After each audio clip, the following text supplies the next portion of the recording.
Welcome back to another My Friggin Movie Review. Today, I'm talking about Kingdom of the Planet of the Apes. This is the fourth installment of the more recent Planet of the Apes franchise movies, with this movie taking many generations in the future. Now, one thing about that I will say is that this is a benefit because it allows you to jump in now without really having to see some of the stuff that came before. I will say the CGI advancements is pretty damn good. There is a huge jump from what I've seen way back when the first one started. It was really impressive to see the detail work that they added to the ape characters. The movements of them is really well, but really what stands out the most is the facial features. They also do this cool thing where they're mixing in actual real life sets with CGI over, and that's because the actors are in the mocap suits, with all the dots and the gray, and they just like walk around and act it out and really capture the different expressions that the actors have.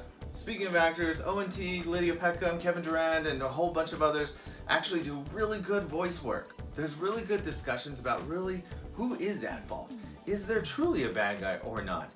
And they did an excellent job of being able to have these really emotional beats. And there's this other theme about discovery that I found really intriguing. So script, acting, story points, all really works well here. What doesn't work so well is really the length. This does suffer from being way too long. One other issue that's kind of hard to talk about without going too much into spoiler territory is how they differentiate between these groups of humans. And the fact that this differentiation isn't really discussed or explained kind of bothered me a little bit. Overall, I'm gonna give Kingdom of the Planet of the Apes 3.5 stars out of 5, and I just couldn't quite get it all the way to the 4, but also I couldn't drop it any lower because there was really good story, really good acting, and had surprising emotional beats that I wasn't expecting. So even if you're not a big fan of Planet of the Apes franchise, or just not a fan of CGI apes, feel free to go check this one out in the theater. Again, it's the summer blockbuster. You need to see it on that big screen, and then come back here and let me know if I'm friggin' right